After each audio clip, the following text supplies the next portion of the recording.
once you get over $5 million, you're entering into a whole new world of pain if you're not priced right. Buyers have realized that the tables have turned, and for a long time, the sellers could ask whatever they wanted and somehow find a buyer. Yeah.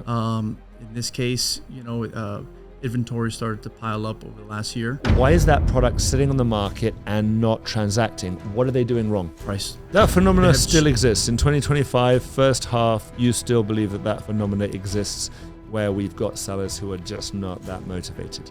Listing prices are going to come down. We see the buyer psychology, which does get infected with a systematic belief that it's all overpriced. Yep. We've had that in the 6 to 10. We have that in the 10 plus. I think that, yes, there's a lot of product which is boxy, poorly done, dollar per square foot, way over the market. Right. And I understand why the buyers are pulling back. You see it, I see it. So here we go again. This is another report for our mid-year. It's mid-2025. We are going through meeting with our territory managers, discussing what's happened in the last 6 months and where are we going. Not just what's happened, but why it's happened, so we can predict future movements. Today, I'm actually here with Jorge Salazar. Jorge is our territory manager for Pinecrest. He's also been involved in selling in the past South Miami heavily and Coral Gables and even Coconut Grove. So you have a really good understanding of these primary markets, as we call them, mainland family neighborhoods where people come and live all year round. Jorge, challenging market for Pinecrest this year. One of the more challenging markets. I would say so. Talking to all our territory managers, I'd probably say that Pinecrest right now is experiencing some delays. I guess probably the softest market compared to the more other primary markets of Miami. But it's still a very desirable, area to live. So talk us through so we can get a bit more granular, because what we want to do is we want to appeal to the buyers out there, the sellers who are missing the mark and not selling their product, to understand why, what they need to do to sell the homes that they've got. In this market, all price. Okay, all right. So all price. Let's break it down. Because there's nothing wrong with Pinecrest. We love Pinecrest. It's a good neighborhood. It's a nice neighborhood. It's got a lot of beauty, a lot of charm, but there are some challenges it's experiencing, and we need to understand and help those who are buying in it or owning it understand why. Let's start at the bottom and work our way through. $1 to $3 million. $1 to $3 million entry level, almost impossible to get into Coconut Grove or Coral Gables at this price point. What do you get in Pinecrest at 1 to 3, and how's that market doing? A whole ton. I mean, you get great options at $1 to $3 million. Where do you find it? Like, where are these homes, Jorge? There's actually 50 active listings right now between $1 to $3 million. Okay. The majority of them, yes, are west of 67th Avenue and closer to US 1. And you'll normally find them on 15,000 to 20,000 square foot lots. And they're going to be 3 bedrooms, more or less, ranch-style homes, of which some of them have been remodeled. And they offer a great value for young families starting out. That got great schools in the area and stuff like that, or potentially some of those sales have been land sales. Sometimes you can't really go into dollar per square foot because some you've got as land transactions. Yeah. But what for those who, let's say move-in ready, what are you paying dollar per square foot within that market? $800 a foot. Okay, less, yeah. So that's actually very reasonable once you go into other markets. Absolutely. Land in There's some cute Pinecrest. homes under $3 million in Pinecrest, and with good yards, and it's a great area to raise a family. So absolutely. Thinking about why that is so attractive, I mean, look, you sold Coral Gables for many years. You know it well enough. The dollar per square foot for land in Coconut Grove and Coral Gables is somewhere between, well, at the top end, $200 a square foot. At the bottom end, maybe $160 to $180 a square foot. So if you can buy a 15,000 square foot lot in Coconut Grove or Coral Gables, you're typically going to be paying $3 million. Yeah, I was going to say, at least it's we were doing stuff that was like low 2s, mid 2s to $3 million. The fact that you can actually buy that land and the house on it that's livable under 3, I can see why. 100%. And you're still in what we always like to refer as the same ecosystem, where the kids are, going to be enjoying the same things that all the other kids in Coconut Grove will be, for example. It's the same ecosystem. So would it be fair to say that this is a buyer's market still, or a seller's market? It's definitely turned into a buyer's market, and I think that the months of inventory show that. What's the inventory we're dealing with, even in the 1 to 3 range? The what 1 are we looking to 3 at? range is probably the healthiest of of like when we break it up into different price points probably be the healthiest in Pinecrest with just over 7 months of inventory. That's actually very low. 7 months relative to some of the other markets. That's super low inventory rates. Perfectly balanced, seller buyer market would say like 6 to 7 months. So sometimes I like even 9. I mean, when I look at this, I think that anything 1 to 3, if you've got a decent product, it's going to sell. A lot of the other trades are like land trades in the 1 to 3 range. That when you're buying land in around the, let's say, the $2.5 to $3 million, how much land are you getting there? Are we talking like a builder's acre, maybe for further south, but probably closer to 20,000 square foot lots. Okay, 25,000 and stuff like that. And if you're in further north, maybe a little less, maybe just under 20,000. Let's move on up to the next price point. We're not going to go under $1 million because there is nothing under $1 million. The 3 to 5, we've had a couple of sales this year in the 3 to 5. We've got one pending right now, in fact. The 3 to 5 is still pretty hot.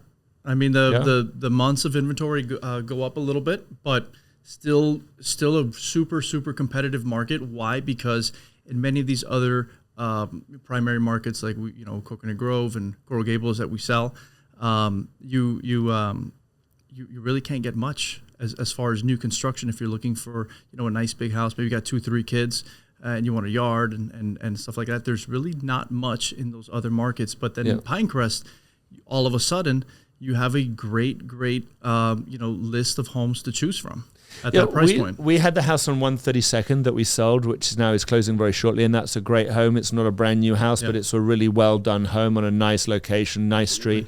And then obviously we've got one right now on 72nd, which has just gone pending.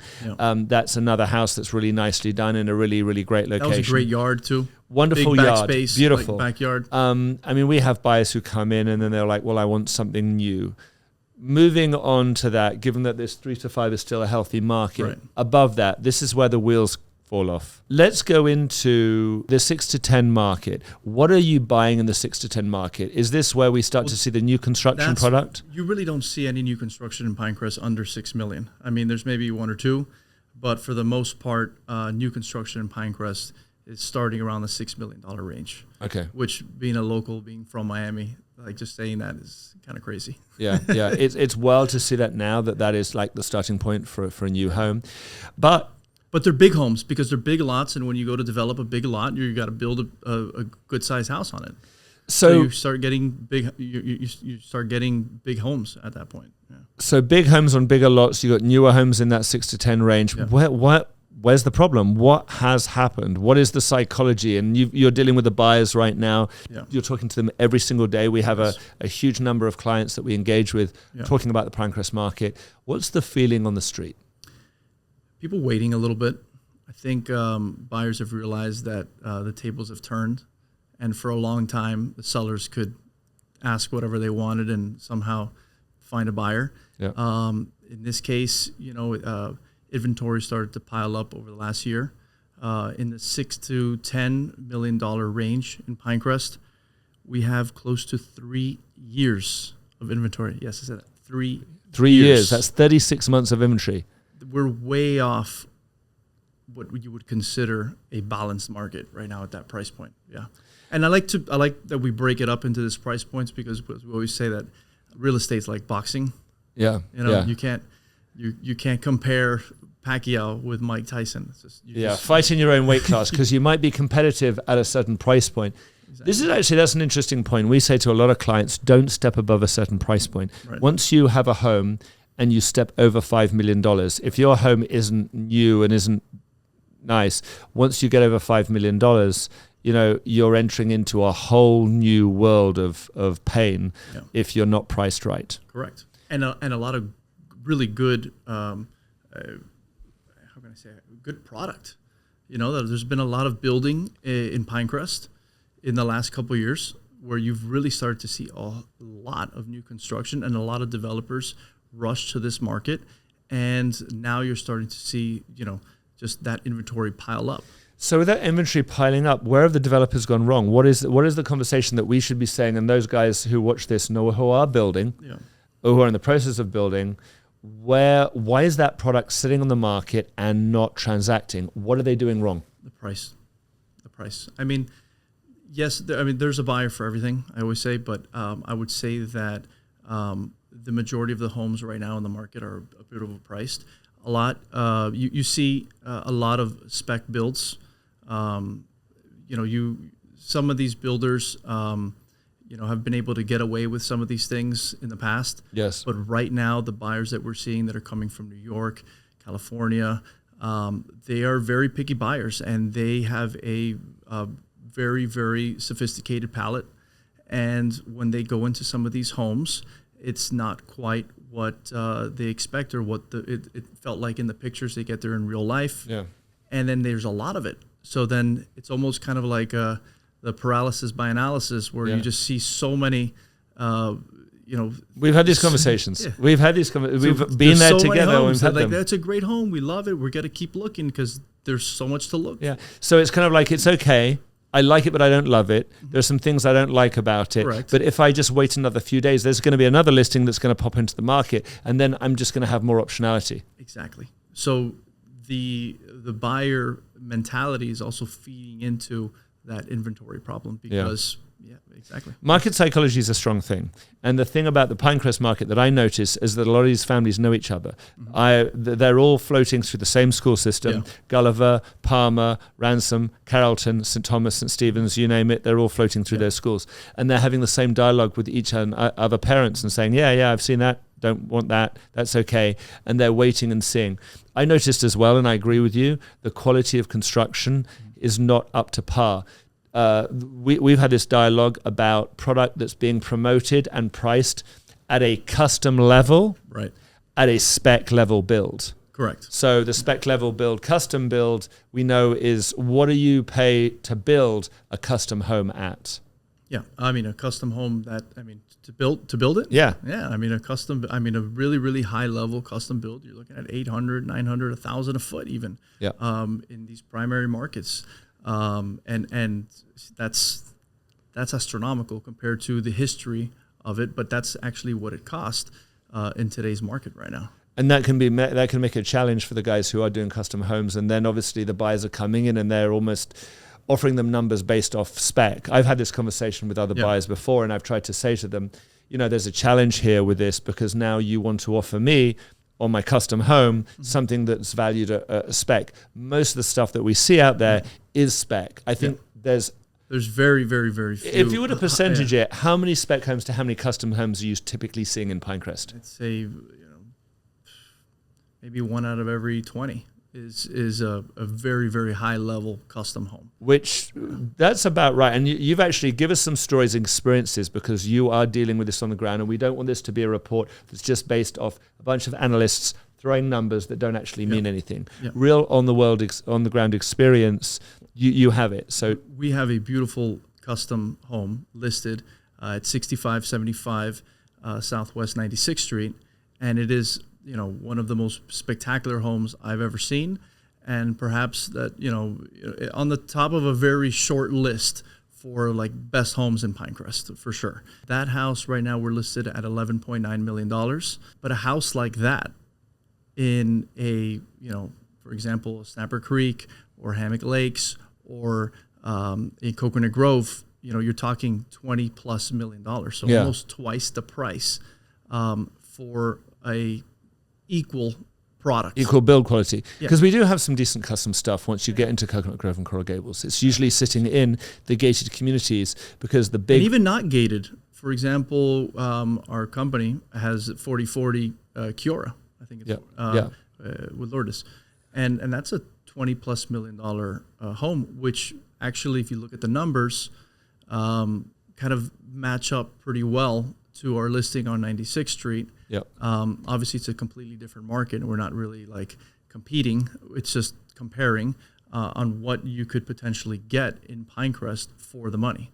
So once you get past the 10 million, it's I feel Pinecrest turns more competitive as opposed to in the $6, $7, $8 million range, because those houses 10 million and above in Pinecrest really would be $20, $30 million homes in any other market. So it's if you really want to live large, I think Pinecrest is definitely the market for you.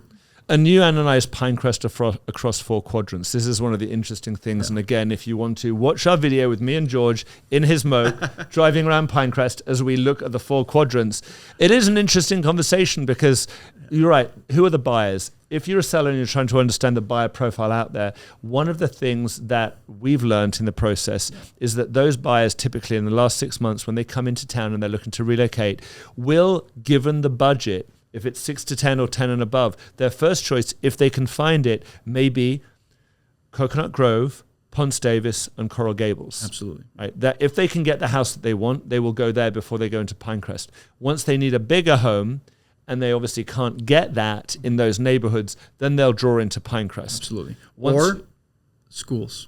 A school will bring them. Like a school like Gulliver, for example. So a lot of people will... I always say that there's a direct correlation between your happiness and how quick you can get to your kid's school. Yeah.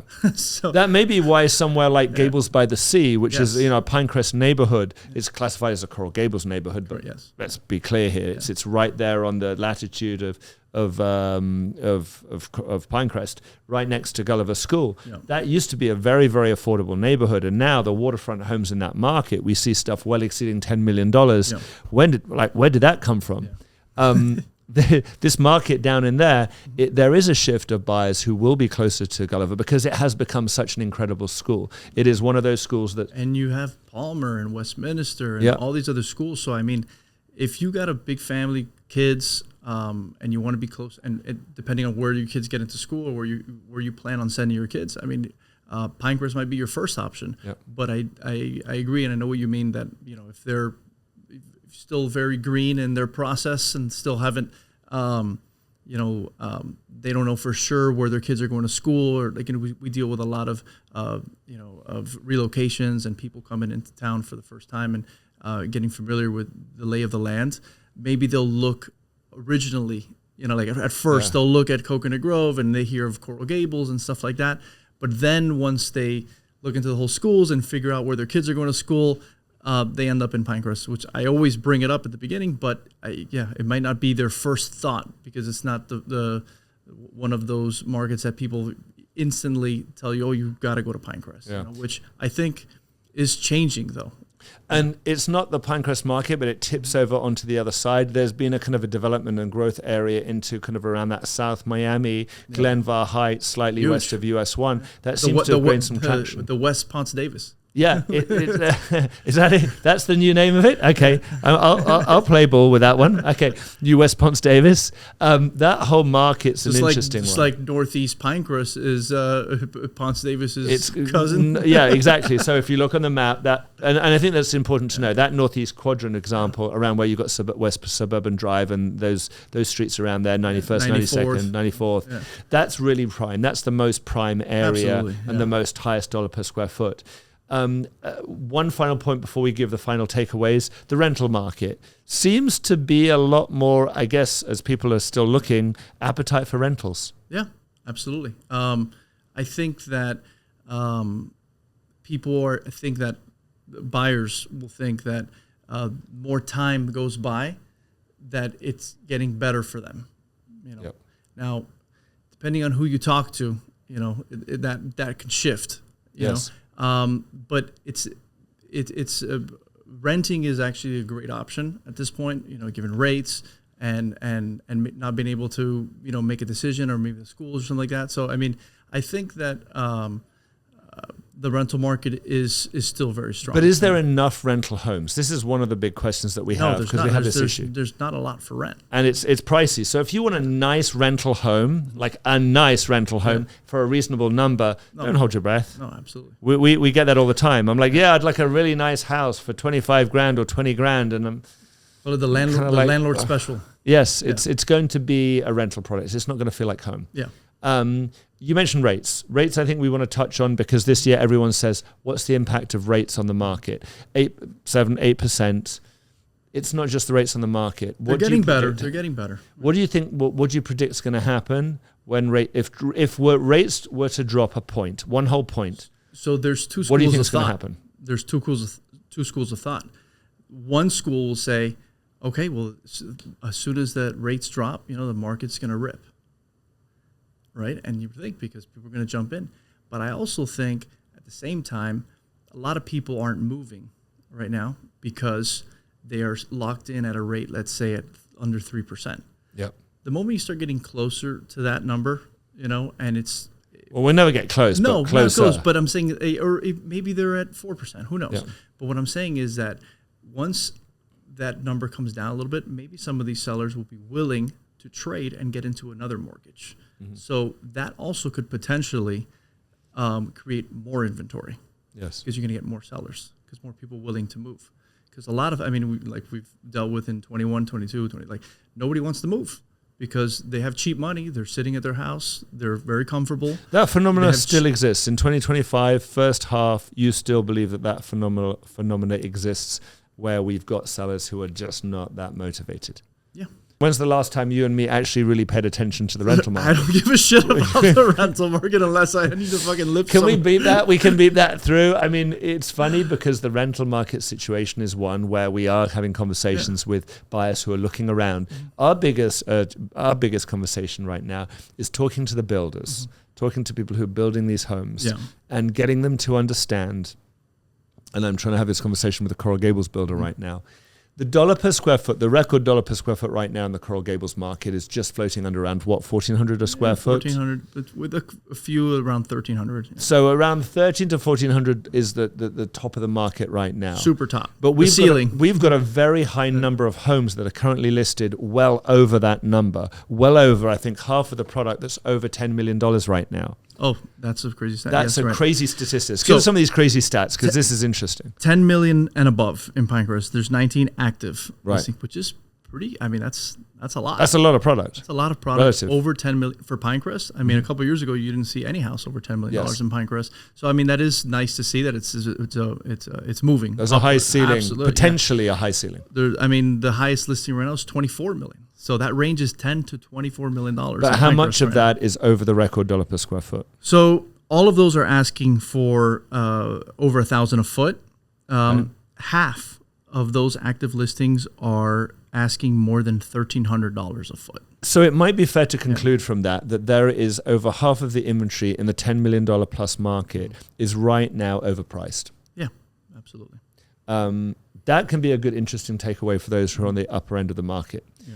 The second takeaway from that is the conversation with how that product is built. Yeah. I have seen a lot of product. We have, both of us. We've seen product that's absolutely terrible. Yeah. It's almost designed from like maybe a style of 10 years ago, like white porcelain floors, very boxy, not very charming. I think systematically we see a lot of that. What we want to avoid is the baby being thrown out with the bathwater. Because to your point, there's a few homes like the one on 96. That's a charming house. The house will be cool in 100 years. It's exceptional. Yeah. That's an exceptional home. And unfortunately, we see the buyer psychology, which does get infected with a systematic belief that it's all overpriced. Yep. We've had that in the 6 to 10. We have that in the 10 plus. I think that, yes, there's a lot of product which is boxy, poorly done, dollar per square foot, way over the market. Right. And I understand why the buyers are pulling back. You see it, I see it. Yep. There are obviously the exceptions to the rule, and I think that product needs to be respected. I wish it was respected more. Mm-hmm. But people are having a hard time with that. Yep. I think moving forward, we just need to see, and I think the only way forward is to see a drop in these dollar per square foot. Absolutely. We're probably going to see some inventory for a while. Yeah. I guess 3 years inventory. More than 3 years. Yeah, it's going to take a while. In the 10 million and above range in Pinecrest, we have an inventory of over 3 years. So the dust needs to settle. 100%. And I think that it will, and I think that prices necessarily are going to come down. I think just listing prices are going to come down because the closed sales are. We're still. So the ceiling is the ceiling. The dollar per square foot sales. Pinecrest is selling like $1,000 a foot. And that's super strong. I mean, just an overall average. I mean, yes, you're seeing a lot of homes, 1,100. We just sold one for just a little bit over $1,000 a foot. Beautiful house. 6920 Southwest 124th for $6,450,000. And that was the reason why it's sold is because I think the seller, basically didn't get greedy and saw a good offer and it was fair. And I think, and that's why it traded. They were asking over $7 million at one point, and it was a beautiful, well done product. And that's what's trading, you know, a good product with a reasonable seller. I think it's fair to say, and then again, look, this is the conclusions to the Pinecrest report for the half year 2025. If you are out there as a buyer, we'll help you understand the numbers and make appropriate offers accordingly. Absolutely. If you're a seller, and we work with a lot of sellers, we have an incredible track record at selling homes in Pinecrest. We break records, we sell the product, because neither of us are afraid. And we're still breaking records. I mean, a lot of sales in Pinecrest right now are still, historically speaking, record breaking. You know, it's just as we keep listing new inventory, the listing prices keep getting higher. And then so the days on market grows, and then the inventory grows, and then now you're starting to see it a little stagnant. But the actual homes that do sell are selling very, very well. So good product will still sell. It will still match. The market is not dropping. The ceiling of the market's not dropping. The median average may be having some bumps here and there. It's expectations. And we always say is we sell real estate, but we really just manage people's expectations. And I think just the expectations of the sellers need to come down just a little bit. And I think that the buyers will meet them right there. Beautiful. Well, this concludes our Pinecrest report for 2025 mid-year. Hope you've enjoyed this. Again, if you'd like to understand how this market works in conjunction with Coral Gables, with Coconut Grove, and the other markets, please watch those videos. Nothing works in a vacuum. Everything is part of a greater system. George, thank you for doing this. If you want information on the Pinecrest market, see our information below. See my information, see George's information. If you are a seller and you have a listing and it hasn't sold and you don't know why and you're trying to figure it out, why don't you give us a call? We will be happy to come over and we will tell you what we believe your property is worth, how to sell it, the best strategy moving forward. Thank you again, George. Always a pleasure. Always a pleasure. And please watch our other videos that cover the entire Miami market. We are deep dive analysts. I hope you enjoyed the video. Thank you.